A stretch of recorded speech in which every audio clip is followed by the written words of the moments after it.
There we go. All right. I think we are indeed We are live. Okay, great. John coming in from India. Far apart. Yeah. Yeah. And as I will be for the next 6 weeks or so.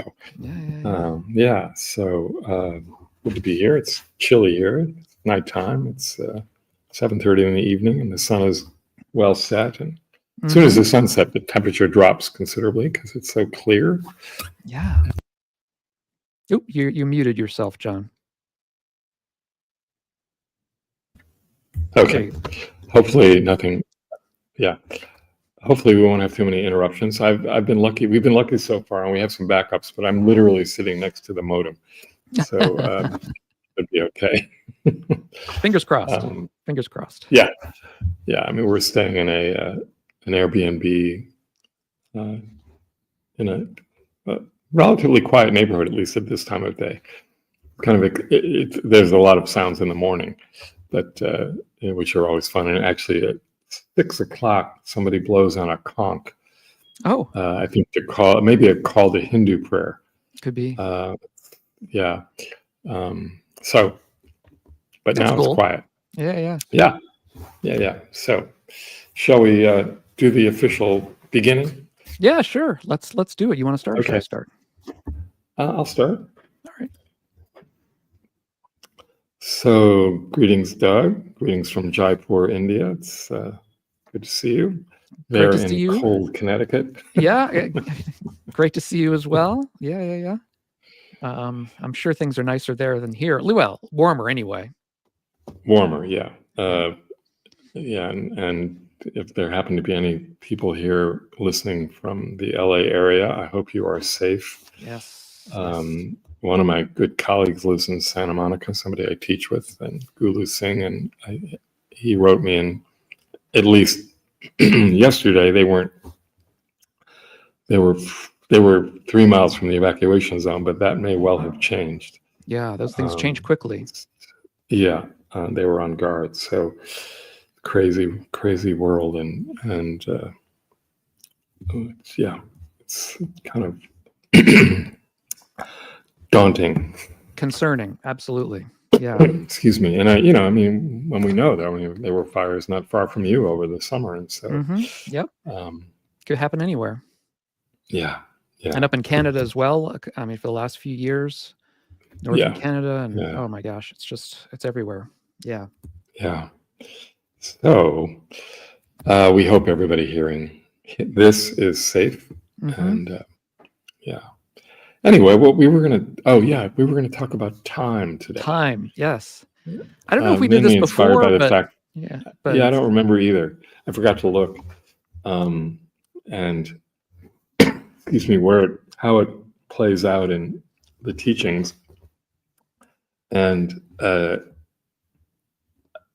it came up because of our time zone difference right now, which is always interesting to play with, and how India is on the half hour. Oh, is it? I didn't know that. Yeah, it is. Yes, it's now 7:35 here, 7:36. Oh, cool. It's like, why is India on the half hour? And there's I think 3 other places in the world at least that are on the half hour. And I was told, and we'll find out maybe in a few weeks because we're going to go up to Nepal, that they're on the quarter hour. Oh my gosh. So it's like, really? So it'd be really confusing. Thank God for, Google, which often keeps things straight, at least in calendars and other programs which are there, which can tell you what time it is. But we're talking more about another kind of time, I think, than time zones. But well, these things intersect. The concept of time. Yeah, of course. It's kind of funny. And of course, in the Buddha's time, time was based totally on the sun, and there weren't clock times per se, and there weren't time zones, and and then there were the various ways that the terms they use around time, like kalpas, and I forget what the other ones are, and these huge cosmic Eons. the cosmic sense of times, Mhm. eons, and yeah. And I can't remember, where. I mean, you have a much greater sense of the suttas in terms of like which ones talk about time in any. I mean, the Buddha talks about past lives, of course, and his many past lives, but not necessarily in the context of time specifically, or so yeah. A How do deep you time, that kind. sort of. Yeah. I mean, there are only a few suttas, and I'm not going to, I don't have them in front of me, but a few suttas that talk about sort of deep time and the Buddha's, sort of mythology of the past and how life first started and how,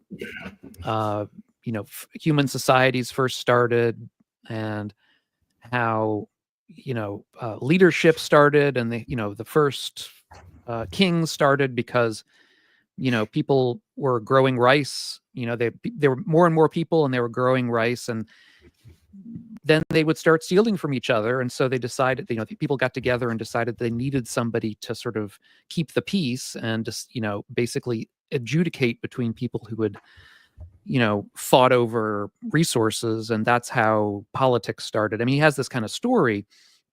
But I think the most interesting thing, at least from, I guess, a Western standpoint about time in India in general, is this idea of cyclicality. Because in the West, we tend to be brought up in, I would say, a roughly Judeo-Christian kind of idea that time is linear, that it's sort of starting Right. from one place and heading up to some great culmination sometime. Sure, absolutely. Whereas in India, that it's completely different. Time is cyclical, so that there's always going to be good times and always going to be bad times, and that there were, these kalpas, these eons of creation and destruction just follow one another. And there's no sense of a direction of history except in the short term. They're short-term directions, but they always, they cycle around. And, to me, this is a fascinating and I think a very wise way to view history. It's also a little bit uh, worrisome and frustrating, but I think we're seeing some of that nowadays, where there are advances in certain ways in society, and then there are retrogressions in society. And you can't sort of assume that because, time seems to have taken us in one direction, that therefore that's going to continue, and that all things are going to get to a stage where everything is perfect and great, and we will be in heaven forever thereafter. That just doesn't happen in Buddhism. All beings will be enlightened. All beings will be enlightened. I mean, it does, and there are some later forms of Buddhism where that sort of is envisioned in some very vague sense, but I don't think that's very well worked out, even in later Buddhism. I mean, there's the Bodhisattva path is one that is supposed to sort of enlighten all beings, but is there ever really thought of as an actual end to history, in the sense that all beings will then be enlightened and history will end? I don't know that ever comes up. Never, no, and that's that to me is fascinating and actually enlightening in itself. Just to misuse the word in this context, but it's just it gives one a better sense of it, for me anyway. It creates a better way of understanding what's happening right now.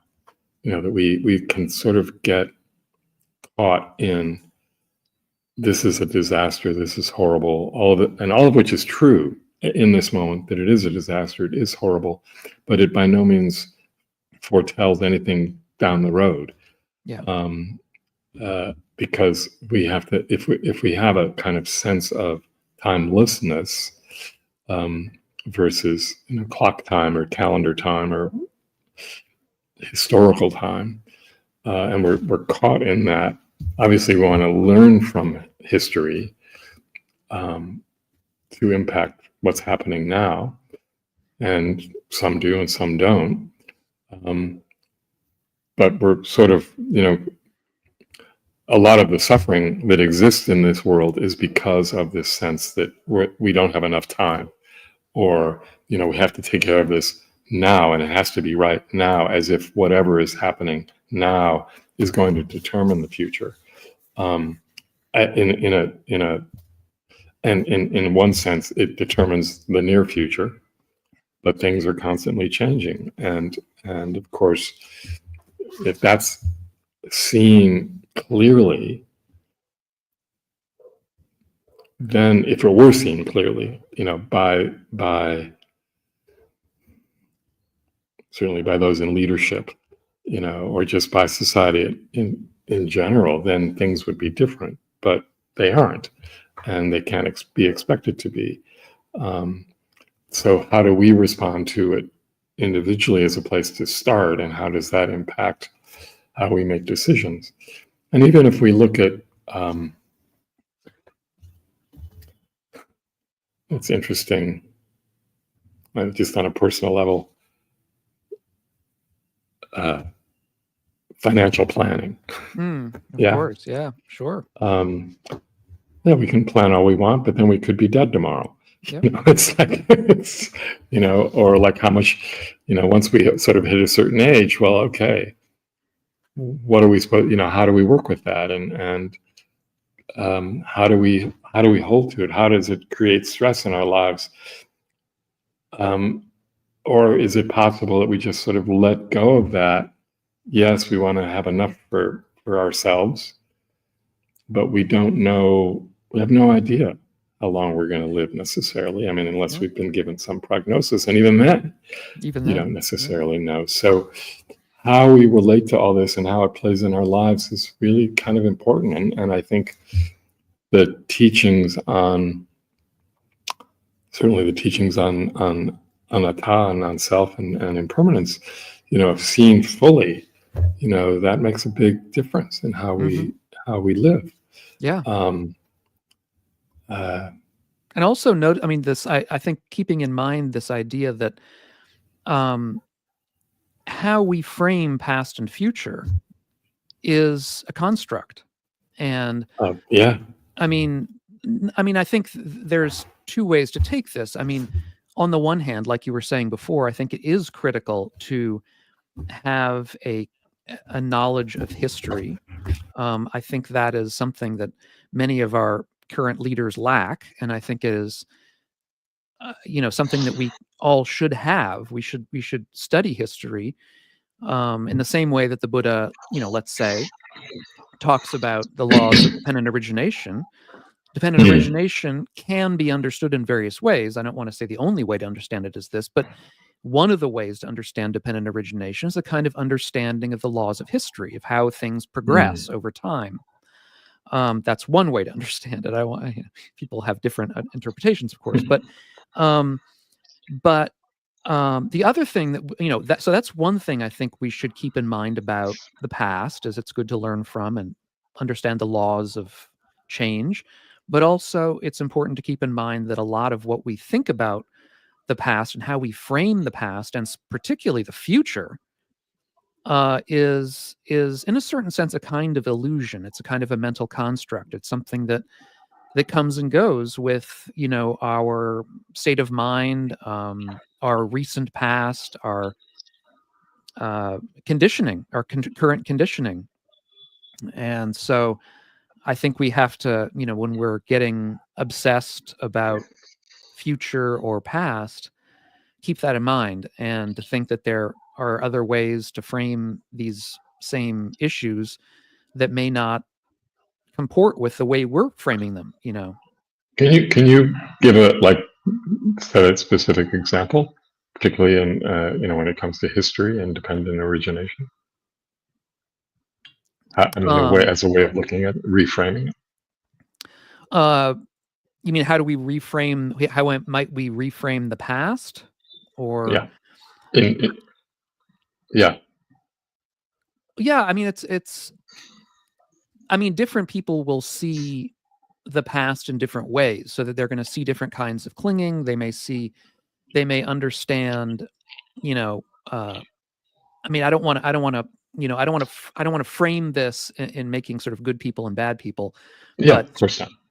certain people will frame, one group as being clinging and guided by ignorance in the way that they're um, Right. acting out, and another group will frame a different group as doing that, um, right? And we all cling. Each of us clings to our own, views and our own sense of self and our own identities, and so when we react to other people, we're going to frame them as being the ones who are deluded and ignorant, and as a result doing this, and Right. we're going to generally frame ourselves as not, As um, being full of wisdom.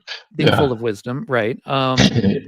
So that's what I mean, is that we frame the world, we tell the story of history differently depending on sort of who we think of as the good guys and who we think of as the bad guys.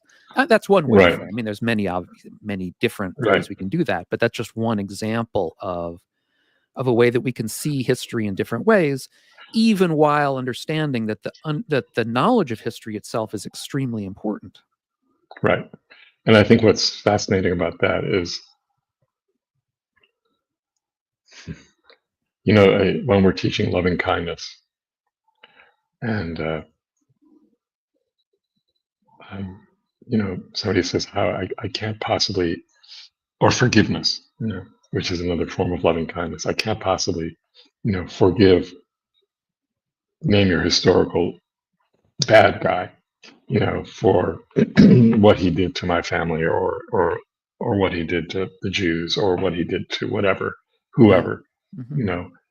Um, and you say, well, in terms of dependent origination, it's like, well, there were causes and conditions that you can sort of have compassion for the causes and conditions that created the person that did all these horrible things, that didn't see, that was acting from delusion because that person couldn't see clearly, or the way he saw was deluded, you know. Um, and how do we learn from that? Well, we know the three poisons. We know, that it's possible to overcome that. And when we start to see things in that light, even what's happening now, right, in the Middle East or Ukraine or Sudan or wherever, or this country, there are all those causes and conditions which can be seen historically, of course, and they need to be seen historically. Um, but when we add that layer to it, um, of dependent origination, that kind of changes the way we respond to it, I suppose. Um, It can, yeah. and or at least change our way of relating to the people that we consider to be the bad guys, or the evildoers, and this opens up a whole other topic, of course. And um, but there's this wonderful quote, I think it's from the Gulag Archipelago, Solzhenitsyn, who talks about, wouldn't it be great, if you could take all the evil people in the world and put them in one place and just let them stay there. But that doesn't, that's doesn't happen. It Well, never will happen. it's a fantasy, because also the question is, what is it? Is there really such a But thing as an evil person? And right, even if exactly. even if there are a handful of really evil people, how do you determine which ones are which, and where is the dividing line? I mean, Yeah, it's all of it is tough. yeah, yeah. Which is sort of a slight digression over this discussion of time, but it does have to Mm, do with history, and yeah, how we view history, and how we view what's happening now in relation to the future, right, which is this construct, as you said, that we're always looking to, but don't have really a clue, right? right. Um, And that's where it gets really interesting to sort of drop the concept of calendar time, as it were, historical time, and see things in a much, much, much bigger frame. And of course, I think that the podcast we did before was more on the present moment. What is the present moment? And of course, one way of seeing the present moment is it's all happening in the present moment. It always has all happened. It's always the present moment. It's all the present moment. And the way we construct it, though, is historical, past and present and future. And yet, if we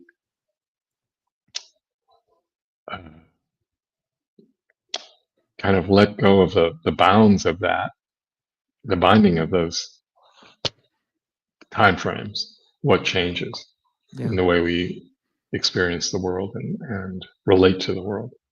Well, and also these are huge questions, but it's important. Absolutely. No, I mean, and one of the things I remember, I'm not sure the suttas, the Buddha talks about about giving up clinging to the past and the future. And I think that's a critical aspect that we shouldn't overlook, in the sense that so many of us. He also talks about it. I think it's in the Dhammapada. He says, and the present. Oh, of course. Yeah, absolutely. I was going to get to that. But yeah, I mean, to start with, the past and the future, because so many of us cling to the past and identify ourselves with aspects of history, our history, the history of our people, the history of our country, the history of, and we construct a history in which we're the good guys. That's part of all this clinging, is that we construct a reality in which, we're, up here at the top of the mountain and everyone else is sort of on the side of the mountain or down in the valley. And so that's a problem. And then, of course, clinging to the future, which is even more out of our reach. I mean, look, the past is a construct, but it's at least constructed out of, bits and pieces of stuff. The future is really just completely a construct. I mean, we're just, making it up, basically, when it comes to the future, with, very few exceptions. Maybe global warming is something that's got some, science behind it. But apart from that, there's not much we can say. And yeah, so we cling to the future. We have this idea of the way the future is going to be. That's, we're going to be this way. Our country is going to be this way. And when that doesn't happen, or it doesn't happen fast enough, or it doesn't happen the way we want, we get upset. And I mean, we might say rightly so, but nevertheless, is that being upset really, is that really necessary that we be upset? Or just, can we live with, can we accept the way things are while working to try to change them? That's a hard one, and then the next part, as you say, is giving up attachment to the present, which is the heart of it all, really. But yeah, I mean, it's, in terms of time, I was thinking of past and future as being sort of maybe where we were today. Yeah. So these are really important, and it's of course, there are moments in the sutras where especially toward the end of the Buddha's life, right, where he's talking about what will happen to the teachings, and because people are worried about it, like his sangha is worried about what will happen to the teachings, and we see they carried forward, and expanded, and and then there are all the future Buddhas and the Buddhas to be, and yeah, I mean, a lot of that is post, sort of stuff that happens, but nevertheless, he relates to former, his predecessors, in a sense. Oh yeah, in some of the teachings. So obviously there was, thoughts about that. Yeah. So we have an interesting question here. Let me show. Yeah. From Sundered Psyche. I'll read it. So many people Yeah. rush towards the future for things they look forward to, but it becomes the past so quickly. What are we really rushing towards? Memories. Yeah, that's a great question Yeah. from Sundered Psyche. Yeah. Yeah, absolutely. We tend to, you know, I mean, that's the whole thing about being lacking patience, right? Being impatient. I might you to ask my wife; she'll tell you that I'm I'm pretty impatient a Yeah. lot of the time. Yeah. I have difficulty making my peace with the fact that I have to wait for something sometimes. But yeah, what are we But there's rushing also, towards? Yeah, yeah. And it's kind of a sidebar to that is, just people are rushing, tourists, and I'm a tourist right now to some degree, right? It's like I have to rush to get here to take a picture of this, so I have the memory to look forward to, down the road, and it's like, hmm, and I'm missing what's actually here, yeah, yeah. I mean, it's um, like the joke of the people, the tourists behind their cameras not seeing anything and just waiting to see it all right? when they get back home. Yeah, Which is just yeah, like weird, yeah, but yeah, yeah. we all do that to I an extent, mean, I guess. yeah, and I mean, just as a way of kind of capping off where I am, and this the idea of rushing. It's like the one thing that I'm really stunned by here, and it is driving. I don't drive. I mean, to being a passenger in this case, but the way people drive, it's like everybody's in a rush to get somewhere, Yeah. and there seem to be no rules of the road, um, and and as a result, there are these moments where literal gridlock happens because somebody wants to get through, and is just going against the grain, and so everything stops. And if everybody just like stayed in their lane, was just like that wasn't in such a rush, they would get there much faster. Um, and and yet that's not the way it works because there's just this need to sort of get ahead. It seems it's hilarious on one level. It's scary as hell when you're the passenger in a rickshaw, Yeah, I would but think so. you just let go, and somehow it works out. Um, but there is this headlong rush into where you're going. Yeah. And so when you're sitting in that situation and you're just trying to be present with what's happening in that moment, uh, you're just you're in a kind of uh, I don't want to say timelessness, but you're definitely like, okay, I know I'm going to get where I'm going. I don't know how that's going Yeah. to work out, but it'll happen. Well, Um, I was going to say the human mind tends to, I think, structure the world into, sort of experiences and what I would sort of call liminal spaces, these spaces between experiences. And the right. liminal spaces, for I would say most of us, if not all of us practically, is the liminal spaces are the stressful places, and we want to get through those quickly in order to get to the where we're quote unquote where we're going. I mean, like, being on in an, uh, a taxi to an airport to an airplane to, Right. another Yeah. airport to another taxi, that kind of thing. That that liminal space there is really where the stress is because we're out of our sorts. We don't feel like we're anywhere. We're not at a place. We're sort of in between places. That kind of Yeah. Yeah. weird Yeah. way that the mind structures And experience. yet, yeah, and yet it's actually kind of a very important place of practice. Sure. Yeah, that's what's so interesting about that. Yeah. Being in lines. The I hate being liminal, in lines. yeah, I mean, in a way, the liminal space between the in breath and the out breath. Yeah, You there you know, go. it's fascinating. Um, yeah, so let's let that sit. And and one way to me, I know for you, one way of dealing with liminal space is just sitting down with a cup of coffee. Yeah, Something that's changes in that process, yeah. and we can really benefit from that. Yep, go to the It's a airport, get great a cup of place of coffee. practice. Yeah, yeah, Yeah, absolutely. yeah. So, and we only say that because it's what supports the expenses of this show. Is like these cups of coffee that our listeners buy us through the website diggingthedharma.com. Thank you so much. And Yeah, thank all of you. It's a good way of helping us out here, and we love doing this, and we want to continue it.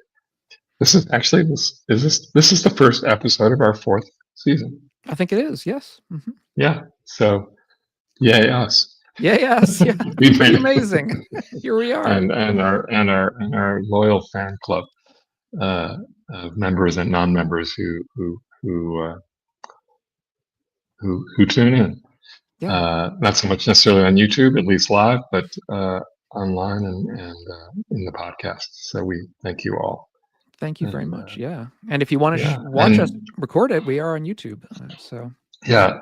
And next week, I think we have a guest. Have we confirmed? So. I think so. Well, we'll figure it out. Yeah. We'll announce that. And then in the following week, maybe we need some references. I think I mentioned this too. I'll be in Bodh that last week. Cool. Yeah. So maybe the podcast will happen from under the Bodhi tree. Who knows? That would be nice. Yeah, I'll keep you posted on how that looks. So, okay, friends. Great to talk with you, Until Jon. Then, keep digging the Dharma. And Doug, until next week. Keep digging the Dharma. Yeah. Thanks so much, Jon. Yeah. All right. Take care.